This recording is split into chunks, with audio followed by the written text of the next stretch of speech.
Bonjour à vous et bienvenue à tous. Bonjour Gabriel Attal. Bonjour. C'est votre grand rendez-vous ce dimanche. Le ministre des Comptes publics que vous êtes a d'ores et déjà prévenu, c'est la réforme ou la faillite. Malgré cet avertissement, la bataille de l'opinion vous échappe selon les sondages et pour le moment.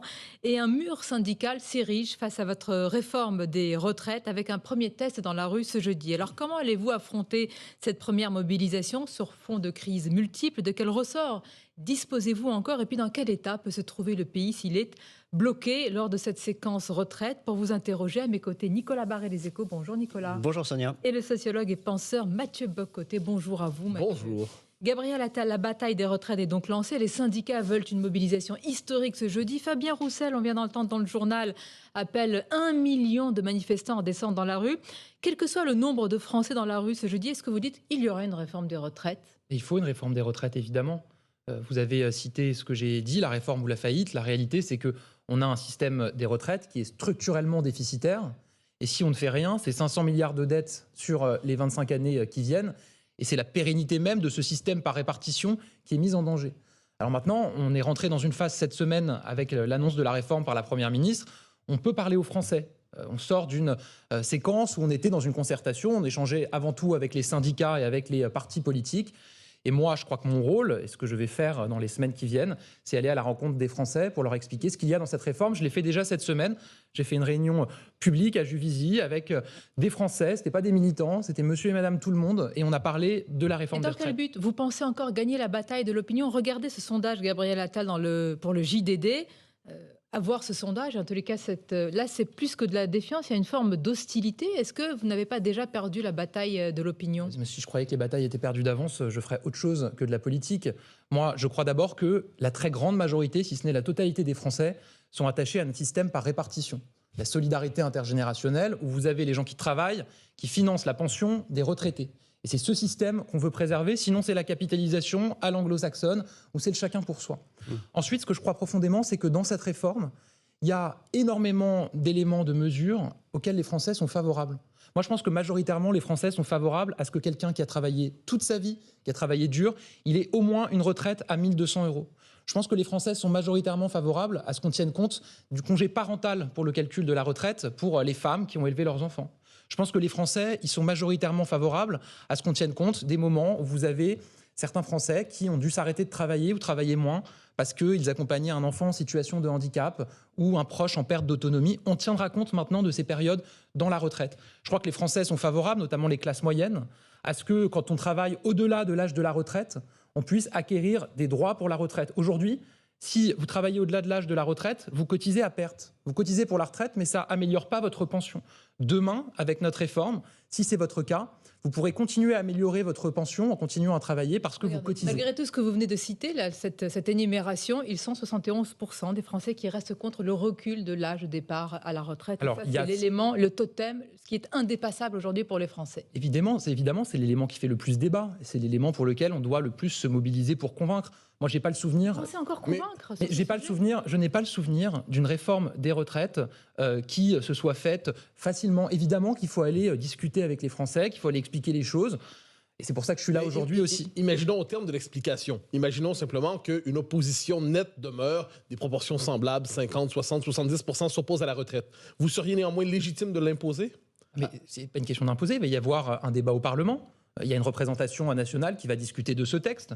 Moi, je rappelle par ailleurs que c'est une réforme qui est annoncée depuis un certain temps, qui a été annoncée dans le cadre de la campagne présidentielle par le président de la République, que la réforme qui a été présentée par Elisabeth Borne mardi est déjà un compromis. Puisque dans la campagne présidentielle, ce qui était annoncé, c'est 65 ans pour l'âge de départ à la retraite, et c'est la retraite minimum à 1 200 € uniquement pour les nouveaux retraités. Et ce qu'on a annoncé, c'est que c'est plus 65 ans, c'est 64, et que la retraite minimum à 1 200 €, ça sera aussi pour les retraités actuels. Donc les Français ont voté pour cette réforme-là. Ce n'est pas ce que j'ai dit, Sonia Mabrouk. Ce que je dis, c'est que on ne découvre pas aujourd'hui ce sujet. Il n'y a pas eu de réforme cachée qui serait sortie du chapeau après l'élection présidentielle. Personne n'est pris en traître. Cette réforme, elle a été annoncée dans le cadre de la campagne. Et puis maintenant, il nous revient d'appliquer le programme. Encore une fois, Je sais que c'est difficile pour certains Français, pour les syndicats qui sont dans l'opposition de principe à cette réforme. Mais je pense que notre responsabilité... parce que vous avez chez les syndicats une opposition de principe à l'idée même de travailler davantage. Pourquoi sont-ils venus alors aux réunions si c'était de principe? Mais parce qu'il y a beaucoup d'autres éléments à discuter. Vous savez, je citais la mesure sur le congé parental, par exemple, pour les femmes qui ont élevé leurs enfants. Ça, je crois que c'est remonté notamment par les syndicats. On a retenu cette mesure. Moi, je suis ministre des Comptes publics.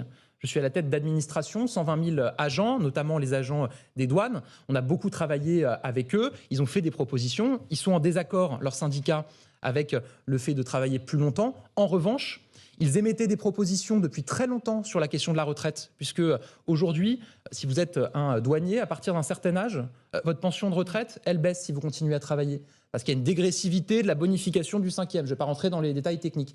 À la suite de ces échanges, on a retenu cette proposition et donc on va faire sauter cette mesure qui aujourd'hui les pénalise et leur retraite pourra s'améliorer. Donc moi je crois profondément au dialogue social, je ne crois pas au dialogue de sourds. Ça, pardonnez-moi, c'est un peu la langue de bois et la langue d'ébène de dire je crois au dialogue social. Qui serait...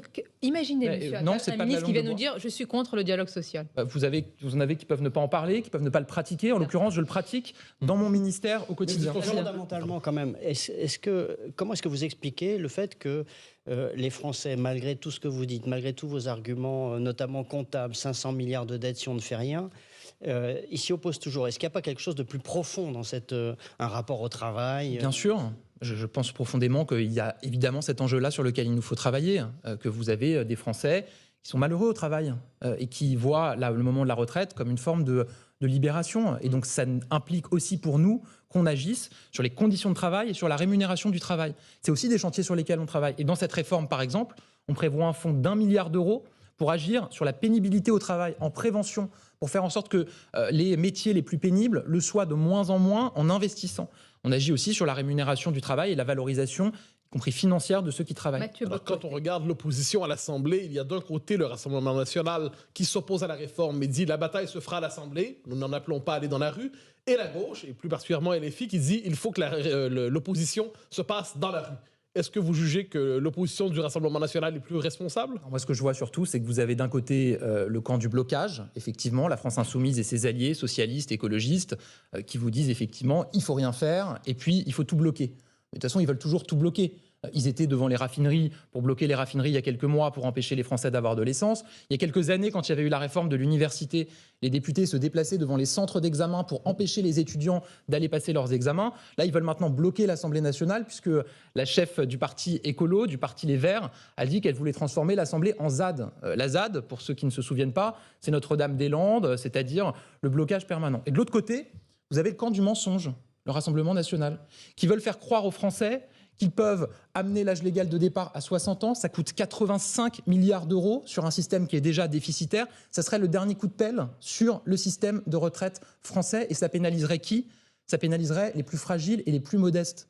Parce que la réalité, c'est que les nantis, les plus riches, que le Rassemblement national fait semblant de brocarder régulièrement, c'est peut-être ceux qui peuvent le plus se dire que la pension de retraite, c'est quelque chose d'accessoire. S'ils se sont constitués un patrimoine. Le camp du blocage pour la gauche, le camp du mensonge pour le Rassemblement national, et vous, c'est le camp de la raison. Non, c'est pas ce que je dis. Moi, je pense que d'abord, c'est une question de responsabilité.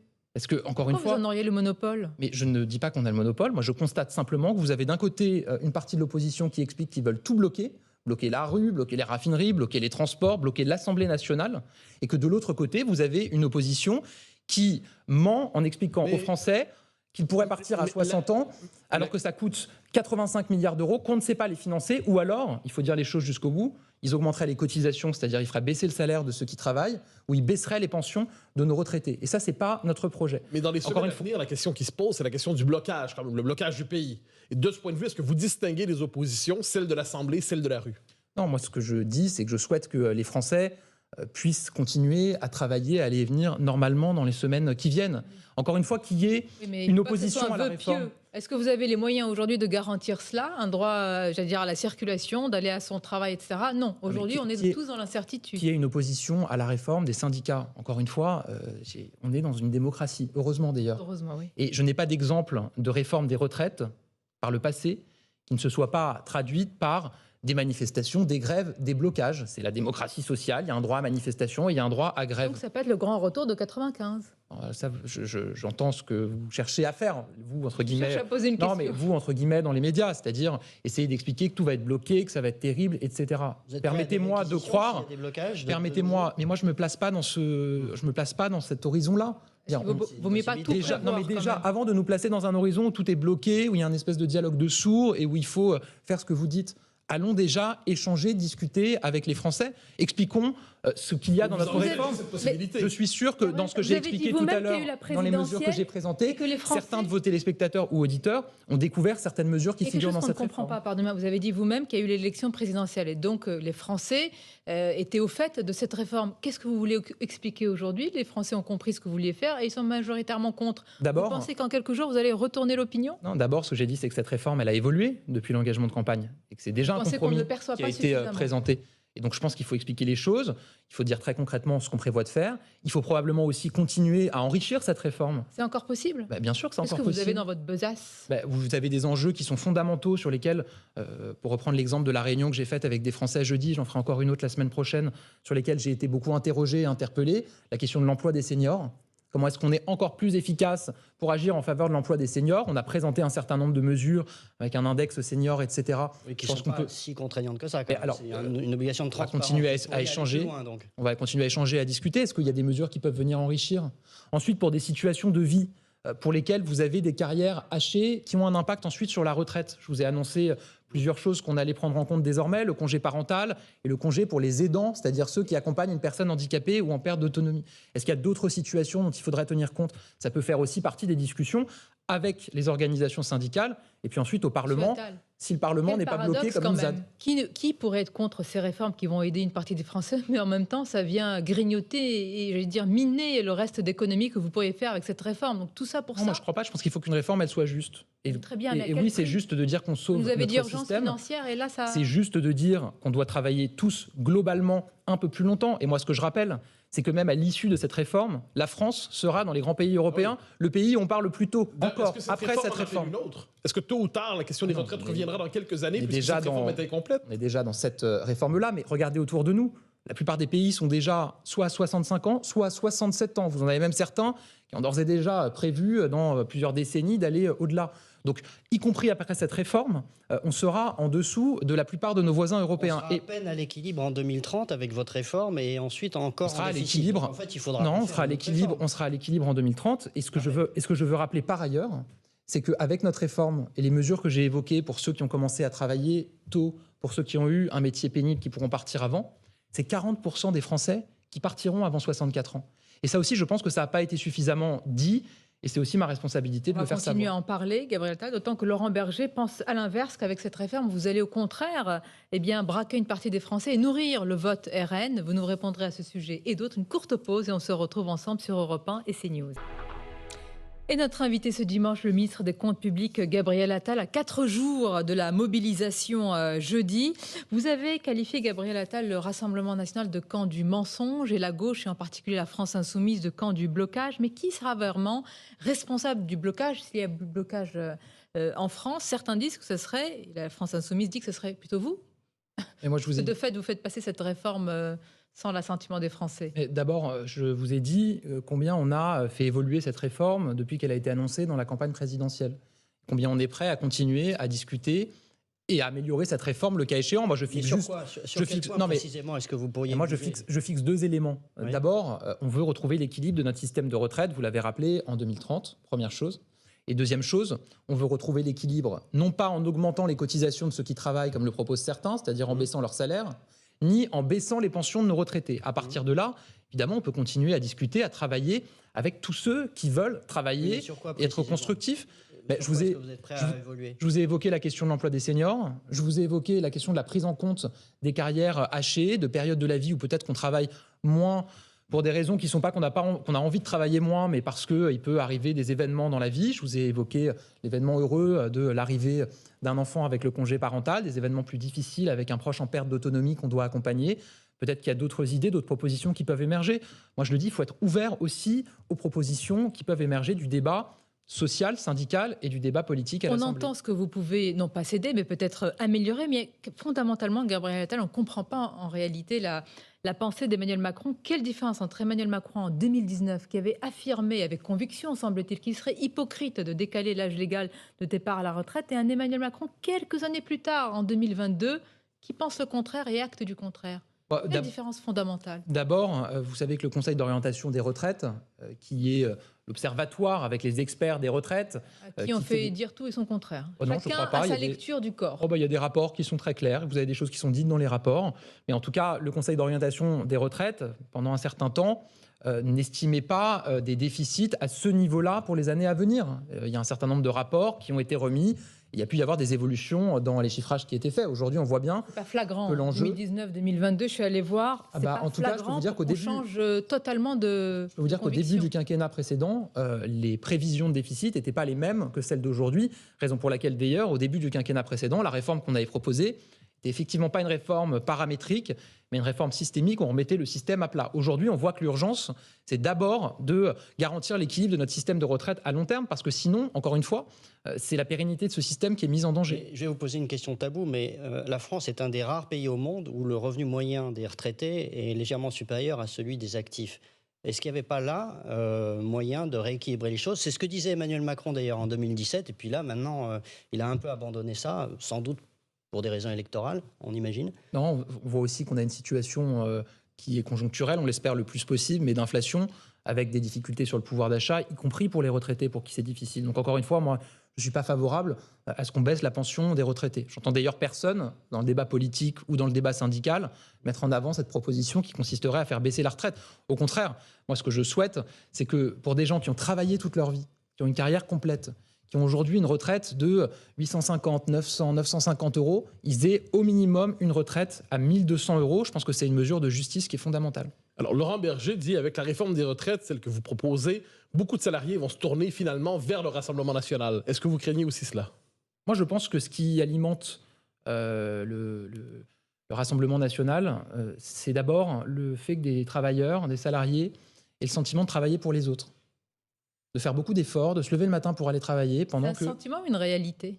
Pendant que d'autres Français font peut-être le choix de ne pas travailler. Et c'est d'ailleurs pour ça, par exemple, qu'on a fait la réforme de l'assurance chômage à laquelle la CFDT s'est opposée pour inciter davantage à la reprise d'emploi en revoyant les règles et en réduisant la durée d'indemnisation au chômage. Autrement dit, vous critiquez l'assistanat ici. Comment? Vous critiquez la culture de l'assistanat. Moi, je trouve qu'il y a des mots qui ont été totalement connotés par le débat public et je ne veux pas stigmatiser qui que ce soit. En revanche, j'ai eu l'occasion de le dire, ça m'a d'ailleurs été reproché par certains, notamment à gauche. Ici même, non, même Clément Beaune, je m'en souviens, qui avait dit qu'il ne reprendrait pas la même terminologie que vous, y voyant une opposition entre une France qui travaille et une France de l'assistanat. Écoutez, vous l'assumez? moi, en tout cas, ce que je dis, c'est qu'il y a plusieurs rapports au travail dans notre pays et qu'il y a des Français qui se lèvent tous les matins pour aller travailler, pour qui c'est parfois difficile, parce que ça coûte aussi d'aller travailler, notamment quand les prix de l'essence augmentent, et qu'il y a des Français qui manifestement ne font pas le même choix.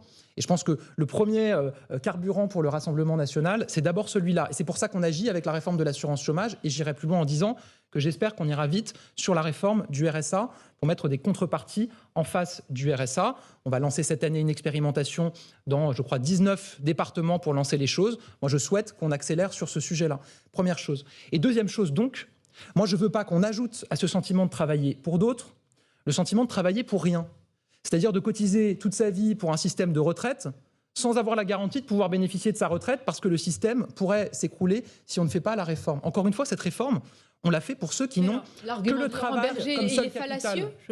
Je suis en désaccord avec... Laurent Berger, il affirme que ce sont les perdants de la mondialisation. Ce sont ces classes intermédiaires, moyennes, qui se lèvent tôt, etc. et qui, au bout du compte, d'ailleurs, une partie de votre majorité s'en inquiète, Gabriel Attal. Il s'inquiète d'un décrochage, cette partie des Français, à qui on demande toujours plus. Et moi, je dis justement qu'à ces Français, on prend des mesures pour valoriser davantage le travail, financièrement. Deuxièmement, on prend des mesures pour inciter à la reprise d'emploi ceux qui aujourd'hui ne travaillent pas. Et troisièmement, ce sont précisément ces Français qui attendent le plus de pouvoir compter sur leur pension de retraite, puisque par définition, ceux qui sont les plus aisés, les plus riches, qui ont constitué un patrimoine conséquent dans leur vie, pour eux, on peut se dire, ou ils peuvent se dire que leur pension de retraite, leur niveau, leur existence même peut être accessoire. C'est pas accessoire pour la classe moyenne, pour les Français qui se lèvent le matin tous les jours pour aller travailler. et dont le fruit du travail, c'est la pension de retraite qu'ils pourront toucher une fois à la retraite. Donc c'est pour eux qu'on agit et c'est pour eux qu'on fait cette réforme. Il y a beaucoup de sujets qui concernent la réforme des retraites. Il y en a un dont vous ne parlez pas ou peu. Il s'agit de la natalité et de la démographie. Ce serait un moyen de garantir la pérennité, il est vrai à long terme, du système des retraites. Est-ce que c'est tabou de dire qu'il faudrait relancer la natalité? Pas du tout, c'est pas du tout tabou et vous avez raison, c'est un des éléments absolument essentiels. Et ça implique là aussi qu'on prenne des mesures et qu'on agisse, qu'on fasse des réformes. Je vous donne un chantier majeur pour moi sur ce quinquennat, Venir alors, hein, qui est fondamental. encore, Oui, parce qu'il est structurant. Et je peux vous dire... qui dit natalité dit politique nataliste? Non, moi, ce que je dis, c'est qu'il faut garantir pour des couples qui ont un projet familial qu'ils pourront avoir un enfant et avoir des conditions, que la société leur apportera les conditions nécessaires et suffisantes pour pouvoir élever leurs enfants. Et moi, je pense qu'il y a un chantier majeur qui est un engagement de campagne du président de la République, c'est le service public de la petite enfance. Vous avez aujourd'hui beaucoup de couples, notamment dans des territoires urbains, dans des métropoles, qui ne se projettent pas spécialement ou forcément dans le fait d'avoir un enfant, notamment parce que c'est le parcours du combattant pour trouver une place en crèche, pour pouvoir faire garder son enfant. Avec la réforme qu'on a engagée, qu'on est en train de travailler avec les collectivités locales notamment et avec la Caisse nationale d'allocation familiale, c'est de donner aux familles un droit opposable à avoir une place de garde pour leur enfant. Ça, c'est un progrès majeur pour la natalité dans notre pays. Dire que ce soit par exemple, pour encourager la natalité. Alors, on a pris des mesures, vous le savez, sur notamment les familles monoparentales, avec l'allocation de soutien familial qui a été revalorisée de 50%. Et évidemment, je pense que ça fait partie des chantiers sur lesquels on doit travailler. C'est un enjeu démographique qui est majeur. Parce que clairement, la question de Gabriel Attal, dans ce cas-là, c'est miser sur l'immigration plutôt que sur la natalité. Et certains pays en Europe l'ont fait. Non, mais ce n'est pas du tout notre projet. Ce n'est pas ce c'est qu'on la dit. réalité qui est en train de se passer. Non, ce n'est pas ce qu'on dit, ce n'est pas notre projet. Encore une fois, je vous ai dit que pour nous, le chantier majeur, effectivement, c'est de soutenir la natalité dans notre pays en prenant des mesures et en faisant des réformes qui sont profondes. Service public de la petite enfance, donner la garantie aux familles qu'elles pourront avoir une solution de garde pour leurs enfants, ça serait un progrès majeur. C'est sur quoi on travaille. C'est notamment mon collègue Jean-Christophe Combe qui est en charge de ce sujet. Vous travaillez également sur d'autres sujets, on va en parler. Il y a l'école, l'uniforme, la dictée, le service national universel qui pourrait être généralisé. On va continuer à en parler. Mais tout d'abord, vous montrez peut-être une une avant de marquer une pause. C'est Le Parisien ce matin avec la maire de Paris, Anne Hidalgo. Je voudrais vous faire réagir. La France insoumise n'est pas un parti démocratique. Vous êtes d'accord ? Ce qui est certain, c'est qu'on a pu voir ces dernières semaines dans la vie interne de la France insoumise, qui nous a quand même à tous été donné à voir sur les plateaux de télévision, qu'ils avaient des difficultés effectivement à choisir leurs représentants et leurs chefs dans des conditions qu'on pourrait qualifier de démocratiques, c'est-à-dire avec un vote, peut-être un débat, peut-être plusieurs candidatures. Ça, c'est pas moi qui le dis, c'est les membres de la France insoumise eux-mêmes. L'oméga de leur oui, j'ai vu que une députée insoumise avait dit ça. Manuel Bompard. Voilà, ou Manuel Bompard. Et en cela, on pourrait dire que donc dans un mouvement, ce n'est pas une démocratie s'il n'y a pas un vote. Moi, je pense que surtout quand vous avez plusieurs lignes dans un parti politique et que manifestement vous en avez certains qui demandent à pouvoir voter pour choisir leurs représentants, à ce moment-là, je pense que c'est plutôt démocratique de dire qu'il y a une campagne interne et un vote. C'est ce qui se passe d'ailleurs, je crois, dans la quasi-totalité des partis. On va continuer à en parler sur ce sujet et d'autres. Une courte pause et on se retrouve votre grand rendez-vous dimanche sur Europe 1, CNews en partenariat avec Les Échos. À tout de suite. Et notre invité, le ministre des Comptes publics, Gabriel Attal, nous avons largement parlé de la réforme des retraites, de ce qui peut se passer jeudi. D'autres sujets également, évidemment, dans le débat public et politique, Gabriel Attal, comme la question de l'uniforme qui a fait son retour du RN aux Républicains jusqu'à Brigitte Macron. Plusieurs s'y montrent favorables. D'ailleurs, les Français, dans leur majorité, 60%, le sont. Vous estimez vous-même qu'il faut l'expérimenter, mais plus précisément, quel symbole y voyez-vous ? Moi, je pense qu'il y a une attente dans notre pays d'autorité. Je pense qu'il y a aussi une attente, et d'ailleurs chez certains jeunes, de sentiment d'appartenance.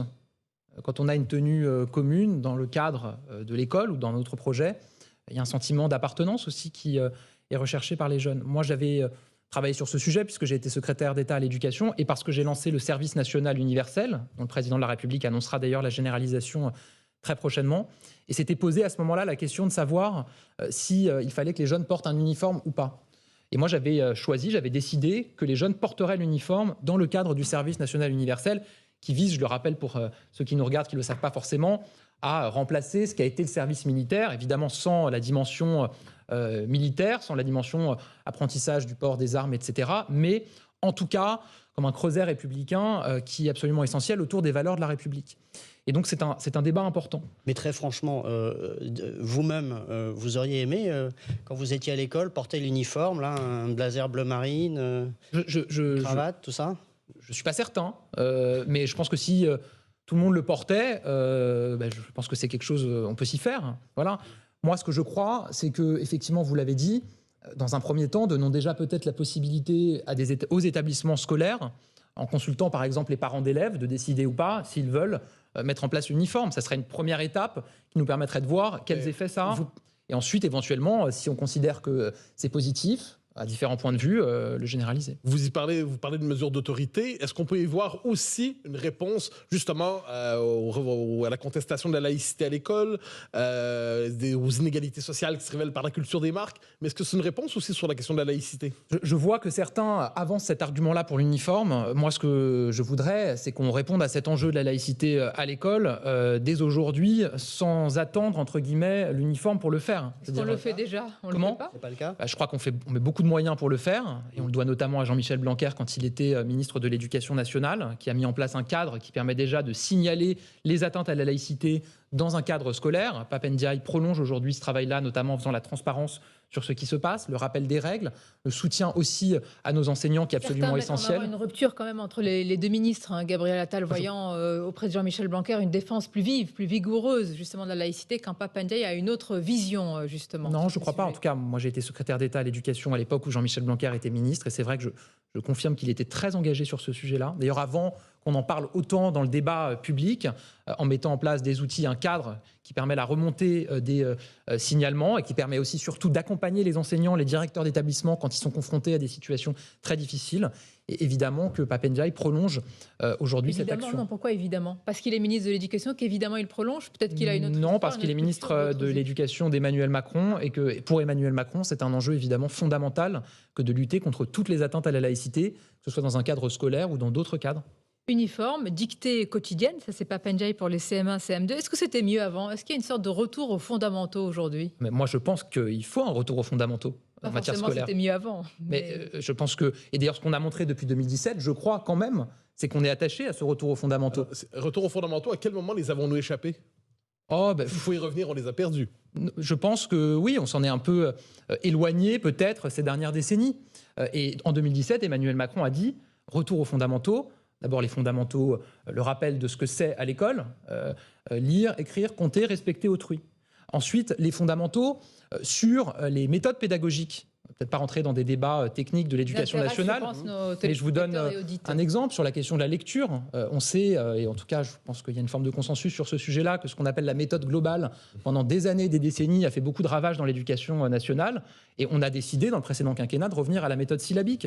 Le fait de s'appuyer sur les neurosciences, et sur les travaux par exemple de Stanislas Dehaene, qui a énormément apporté aussi sur ces sujets-là.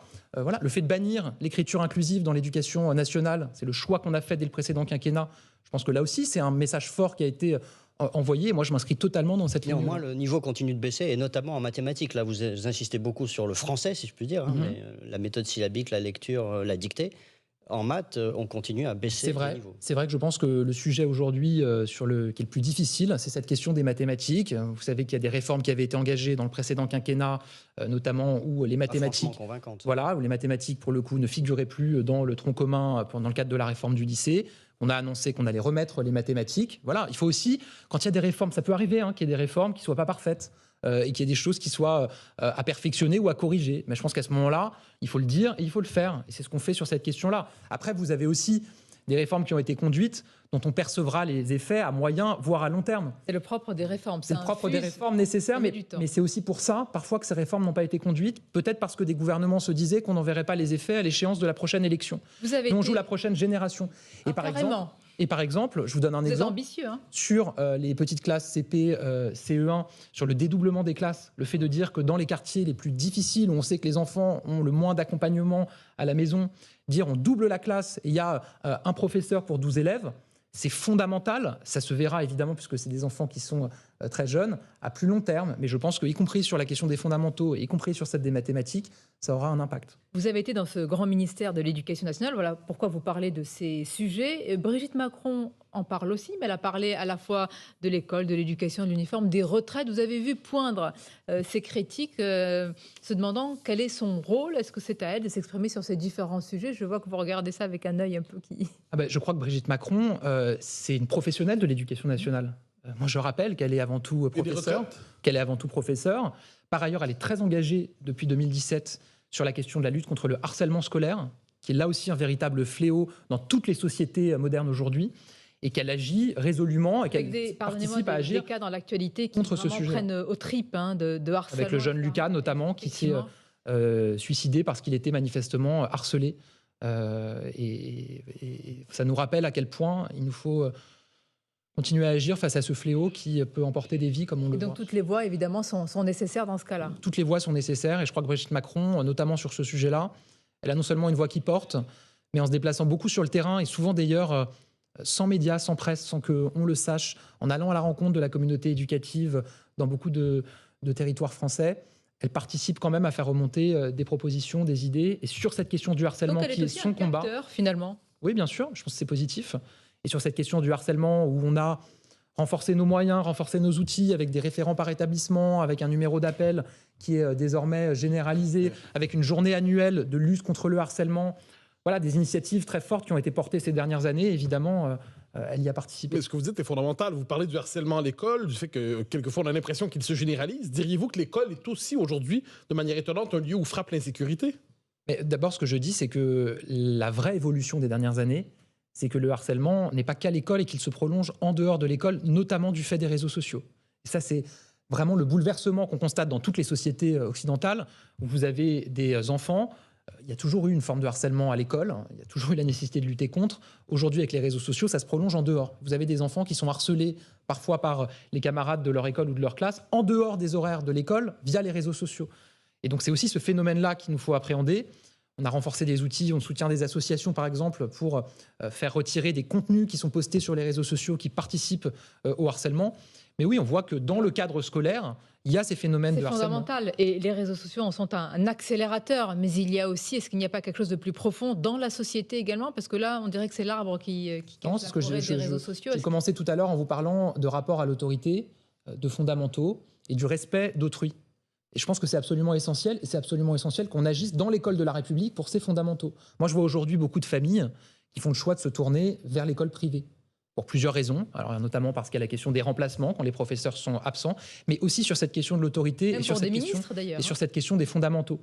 Même donc, pour ceux qui devraient peut-être donner... Moi, ce que je pense, c'est qu'on doit aussi agir sur ces sujets-là et face à ces phénomènes dans l'école publique pour renforcer l'école publique et pour ne plus conduire des familles à avoir envie de mettre leurs enfants dans une école privée parce qu'elles ne trouvent plus ces fondamentaux, le respect de l'autorité et la question du remplacement. Est-ce qu'il y a quelque chose de brisé fondamentalement aujourd'hui dans le pacte social? Moi, je ne dirais pas brisé, puisque je pense que quand c'est brisé, ça peut se réparer. Je pense qu'il y a une fragilisation, bien sûr, et on le voit à tous les niveaux et à tous les âges. Quand vous avez des refus d'obtempérer face à des policiers ou à des gendarmes, il y a des douaniers parfois qui se multiplient avec des agressions, évidemment qu'on voit qu'il y a un enjeu vis-à-vis de l'autorité. Pourquoi est-ce que j'ai voulu lancer le service national universel il y a quelques années? Il sera donc généralisé là, d'ici peu. Le président annoncera sa généralisation. Pourquoi j'ai voulu le lancer? Parce que je pense que c'est positif d'avoir chaque année toute une classe d'âge et toute une génération encadrée par des corps en uniforme, qu'il s'agisse de policiers, de militaires, de gendarmes, de pompiers, de douaniers, pour aussi développer ce rapport à l'autorité, ce retour aussi aux fondamentaux de la République, aux valeurs de la République. Et je pense que c'est positif pour la société française. Gabriel Attal, on va marquer une courte pause et évoquer, c'est la dernière partie de ce grand rendez-vous, j'allais dire votre domaine plus particulièrement, déficit, lutte contre la fraude fiscale. Il y a beaucoup de choses à dire, on se retrouve dans quelques instants. Et surtout, notre invité, Gabriel Attal, le ministre des Comptes publics. Les comptes publics, on va en parler. Le déficit également, je voudrais qu'on revienne, et c'est lié... Les déficits et la retraite, évidemment, Gabriel Attal. Quand vous dites le système des retraites est structurellement déficitaire, si on ne fait rien, on aura 500 milliards de dettes dans les années à venir. En réalité, eh bien, ce constat, il est remis en cause par les syndicats et une partie de l'opposition. Est-ce que ce débat n'est pas faussé, je veux dire, à l'origine? Non, je pense que c'est pour ça qu'on a des instances comme le Conseil d'orientation des retraites qui, en toute indépendance, font des rapports, des prévisions et des analyses. On a aussi une presse économique, je le dis pour Nicolas Barré des Échos, je veux dire, qui font leur travail en toute indépendance et qui montrent qu'il y a, sans réforme, un déficit structurelle pour notre système de retraite. Et d'ailleurs, quand j'évoquais les chiffres tout à l'heure, c'est 150 milliards de dettes en plus sur 10 ans, 500 milliards sur 25 ans, c'est avec des hypothèses de chômage et de croissance qui sont... un peu rose, dirons-nous. Non, en tout cas, le sous-jacent, c'est qu'on atteigne le plein emploi dans les années qui viennent. Donc on voit bien à quel point on a besoin de cette réforme si on veut que notre système perdure. Mais reconnaissez Moi, j'entends que c'est ceux qui disent... difficile. Vous en avez qui disent, Sonia Mabrouk, mais non, mais de toute façon, il n'y a pas de problème de déficit sur le système de retraite puisque l'État peut mettre l'argent pour compenser le déficit. Les mêmes qui demandent à l'État et qui souhaiteraient que l'État mette plus d'argent pour l'école, pour l'hôpital, pour la transition écologique. Tout le monde est en train de s'habituer à des déficits de nos systèmes sociaux, du système de retraite, parce qu'on se dit, l'État, le contribuable français va mettre les moyens pour compenser, mais la réalité, c'est que l'argent qu'on met pour compenser ces déficits structurels sur notre modèle social, il ne va pas à des priorités partagées par tous les Français pour la transition écologique et pour renforcer nos services publics. On vous entend, mais reconnaissez quand même qu'il y a un problème fondamental quand des responsables politiques et syndicaux ne sont pas d'accord sur un constat qui peut mener à une réforme aussi importante pour les Français. Donc, moi, j'ai une question simple. Nous avons une question simple ce matin. Pourquoi vous faites cette réforme? Si vous deviez convaincre, en tous les cas, essayer de convaincre les Français, quel argument vous metteriez en avant? Est-ce que c'est l'urgence financière véritablement? Je pense que le premier argument, c'est qu'on est tous attachés à un système de solidarité où ceux qui travaillent financent la pension des retraités. On risque de le perdre. Si on risque de le perdre si on ne prend pas des mesures pour l'équilibrer. C'est clair. Il y a une cinquantaine d'années, 4 actifs qui finançaient la pension d'un retraité. Il y a une vingtaine d'années, il n'y avait plus que 2 actifs qui finançaient la pension d'un retraité. Aujourd'hui, on est en moyenne à 1,5 actif pour un retraité. Et demain, si on ne fait rien, on sera à 1 actif qui finance la pension d'un retraité. Ce n'est pas parce qu'il y a de moins en moins d'actifs, c'est parce qu'il y a de plus en plus de retraités, parce que l'espérance de vie s'allonge, parce que la médecine progresse, et c'est positif. Mais on voit bien qu'à partir de là, quand vous avez de moins en moins d'actifs pour financer la pension de plus en plus de retraités, soit vous augmentez la contribution que vous demandez aux actifs, donc vous baissez leur salaire parce que vous augmentez la cotisation, soit vous dites aux retraités, vous êtes de plus en plus nombreux, donc on va baisser vos pensions de retraite, soit vous faites en sorte qu'on soit plus nombreux à travailler en reculant un peu l'âge légal de départ pour financer les retraites. Mais regardez le débat ailleurs en Europe, la question des retraites existe partout, mais n'a pas la charge symbolique qu'elle a en France. Comment expliquez-vous le fait qu'en France, cet enjeu ait pris une telle charge symbolique dans le débat public? Mais c'est l'échange qu'on avait au début de cette émission. Je pense qu'on doit aussi résolument agir sur les conditions de travail, sur le sens au travail et sur la valorisation du travail. Ça existe dans tous les autres pays européens, ça aussi. Probablement, mais je constate par exemple... Vous pouvez agir sur le sens du travail, qu'un responsable politique agisse sur le sens au travail, c'est une question philosophique. Non, et quand je dis on, c'est collectif, et je pense que là aussi, on a besoin que les entreprises, et elles le font, s'engagent sur ce sujet-là. Mais je crois profondément que c'est la question du rapport au travail, évidemment, qui est posée aussi quand on parle de la réforme des retraites. Est-ce que ce n'est pas aussi le mythe de la retraite à 60 ans, le mythe mitterrandien, qui est resté à gauche, très important, et auquel on s'accroche dans ce pays? Chez les politiques, peut-être, même si je constate que là-dessus, il y a aussi une évolution. Je n'ai pas le souvenir, il y a encore quelques années, que le Parti socialiste, par exemple, défendait la retraite à 60 ans. Quand il y a eu une réforme en 2014, ils ont validé le fait que l'âge légal était passé à 62 ans. Ils ont même allongé la durée de cotisation. Et il y a quelque chose de très hypocrite dans leur position aujourd'hui. Moi, j'ai entendu Olivier Faure dire on va ramener l'âge de départ à 60 ans, mais on va garder la même durée de cotisation. Ça veut dire qu'il dit aux Français, vous pourrez partir à 60 ans, mais avec une décote d'au moins 10% sur votre retraite. Donc en gros, vous partirez plus tôt, mais on va baisser vos pensions. Moi, je ne crois pas qu'il y ait un seul Français qui ait envie de ça et qui soutienne ce projet-là. Vous avez dit que vous alliez lancer un plan de lutte contre la fraude fiscale et la fraude sociale. On a envie de dire le énième. Tous les gouvernements annoncent des plans de lutte contre la fraude. Qu'est-ce que vous en attendez spécifiquement? Et quelle fraude est-ce que vous visez là? Qu'est-ce qu'il y a de nouveau là-dedans? D'abord, je pense que c'est toujours important de faire évoluer nos outils parce que la fraude évolue.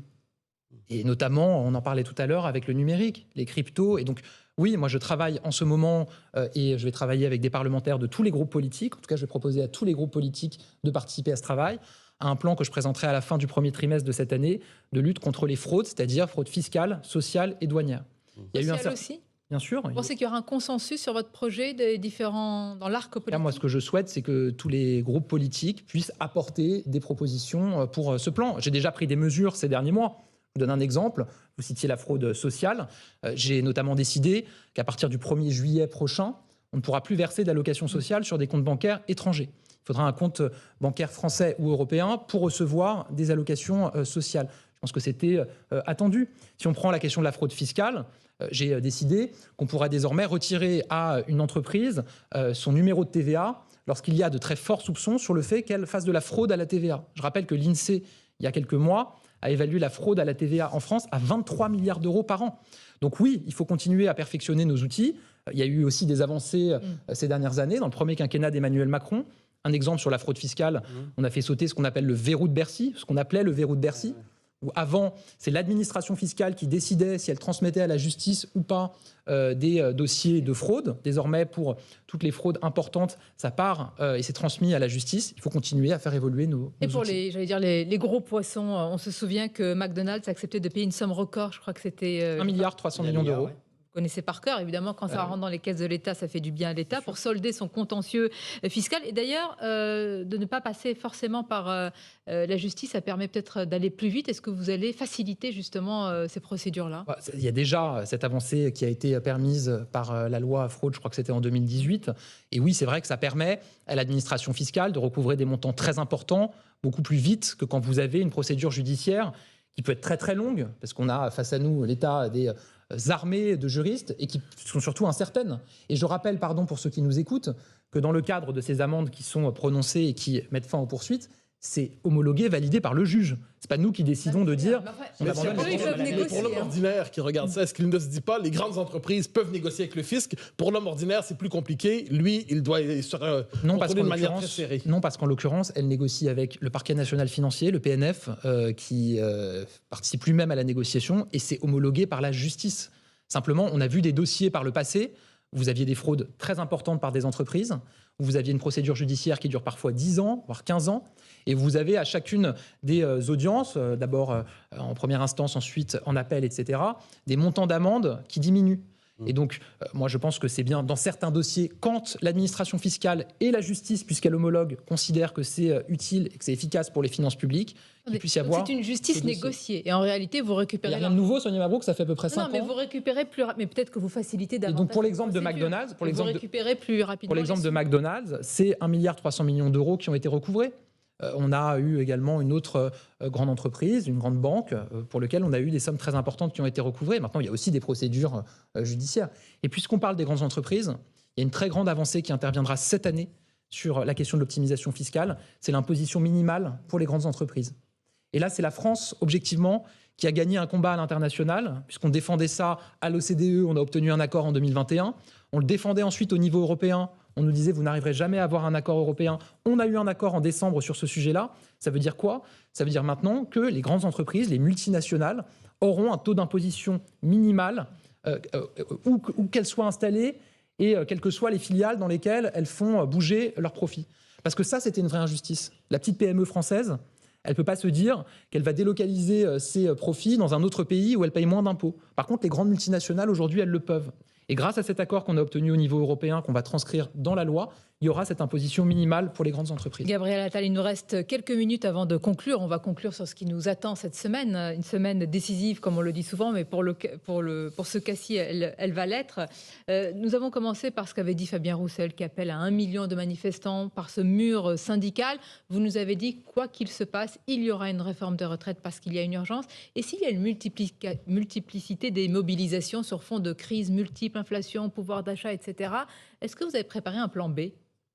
Enfin, le plan A dans lequel on est, c'est d'agir pour protéger les Français face à cette crise de l'inflation. Il n'y a pas de plan B. Mais Sonia Mabrouk, on a une boussole depuis le début de cette crise et même de la précédente, la crise sanitaire, c'est d'accompagner les Français et de les protéger. Évidemment qu'il y a des Français qui souffrent. Évidemment que c'est difficile pour beaucoup de Français. Simplement, on a aujourd'hui le taux d'inflation le plus faible de la zone euro parce qu'on prend des mesures pour accompagner les Français. Il y a aujourd'hui beaucoup d'inquiétudes pour les entreprises, les PME, les TPE. On a beaucoup parlé des boulangers. Là aussi, on prend des mesures pour les accompagner. Emmanuel Macron joue son quinquennat sur cette réforme ? Je pense que c'est même pas le sujet. Oui, il doit y penser un peu. La question, c'est d'abord pour l'intérêt du pays qu'on soit capable de traverser cette crise. Et on l'a évoqué pendant une heure. Moi, je vous dis, un président qui ne ferait pas la réforme dont il a parlé, dont il estime que c'est peut-être l'alpha et l'oméga de son quinquennat, s'il n'y arrivait pas. Non, vous savez, on a beaucoup de projets pour ce quinquennat, mais là, notamment. Vous faites la langue de bois. Non, je vous dis pas ça. Je vous dis qu'on avait un programme que c'est une des réformes parmi les autres. La réforme des retraites, c'est la mère des batailles. Évidemment, préserver notre système de retraite et faire en sorte qu'il puisse continuer à exister, c'est absolument majeur. Et politiquement, ça l'est. Mais encore une fois, on a énormément de réformes qui sont proposées. Non, mais je vous le dis parce que je veux pas non plus qu'on résume notre action à cela. On a des projets majeurs sur la question de l'hôpital, sur la question de l'éducation nationale, on en parlait. Mais vous savez bien que cette réforme-là marque les J'ai évoqué Français une leur autre vie. réforme que j'appelle de mes voeux, sur laquelle je souhaite qu'on puisse aller vite sur la question du RSA. Je pense qu'il y a des Donc enjeux de ce planification n'est pas écologique qui sont la majeurs. réforme prioritaire, Elle est prioritaire en termes de calendrier mais puisqu'elle en termes de arrive. hiérarchie. C'est la des réforme qui réformes. rend possible toutes les autres. C'est une réforme Voilà. majeure. C'est une réforme majeure. Et oui, c'est une réforme dont on a besoin pour sauver notre système et pour continuer à investir dans d'autres politiques publiques. Merci Gabriel Attal d'avoir été notre invité ce dimanche. Nous verrons ce qu'il en sera dans les prochains jours avec cette mobilisation annoncée. Je remercie mes camarades Mathieu et Nicolas et évidemment nos téléspectateurs et auditeurs nombreux. À dimanche prochain et puis très belle journée à vous.